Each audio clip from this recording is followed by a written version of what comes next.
just discussing kind of where the market's leading. So those are a few highlights. So another big highlight tonight, other than a couple of great home run sessions, is our Top 1 Global 250 Awards. That's right. But before we announce winners, what do we like to do?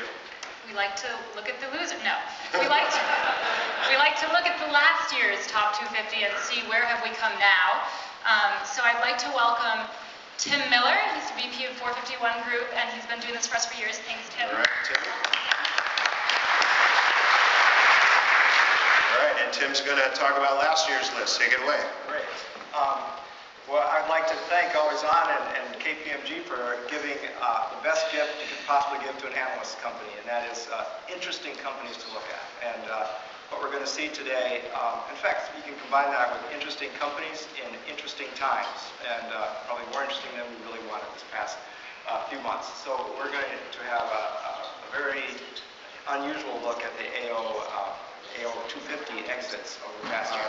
Just as a note, we are looking at the cumulative exits of AO companies that have been named ever since this was started many years ago. And that used to be the AO 100 and it's now the AO 250. So it's a cumulative snowball, if you will, of all the companies that have been named over time and what they've seen in terms of liquidity events. Before I go any further, I have to thank my colleagues, Yulitza Pereza and our M&A analyst, Brendan Daly, who did the hard work on this. So that is an important thing. I'm just delivering the news that they gave to me.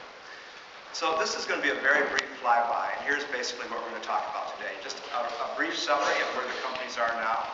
But with a climate like this, we have to provide a little bit of context first about the broader M&A marketplace, and we're going to do that very briefly. Then we're going to look at some of the AO M&A exit data. And finally, some of the, yes, there were some IPO exits in the past year. And then a very quick, but something we have to do after a presentation, after the last year and a half we've had, we need to take a look ahead. And so a very, very brief look ahead at some incredibly interesting data we've seen from a very recent survey of corporate tech acquirers and what their expectations are in the marketplace. This is survey data that's just a couple of weeks old. So with that said, let's get started and take a look right now at where the AO companies are right now. As you can see, of the 564 companies that have been named, a number of them are still independent.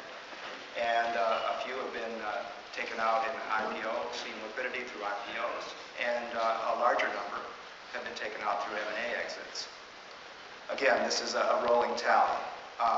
Now, have you seen, we probably don't need to go back through the last year and a half and drag you through the litany of horrible events that have happened in the financial marketplace. In fact, today's Wall Street Journal did a very good job of doing that in a wrap-up piece, if any of you saw that.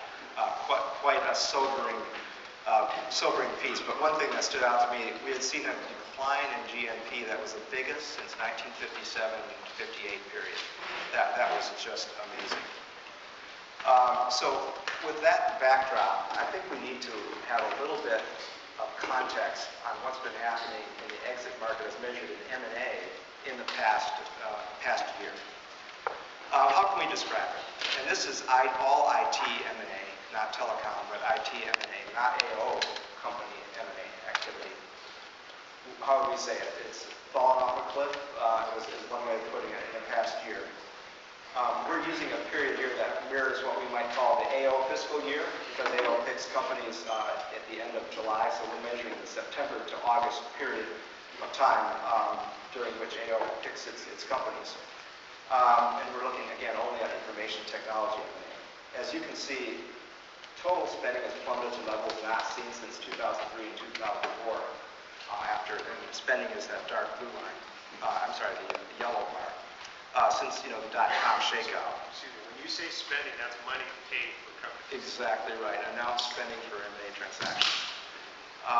Deal volume, on the other hand, has not quite fallen that much. It's fallen only 30% from its peak, which was in 2006, 2007. And that is number of deals announced. That's the blue line there.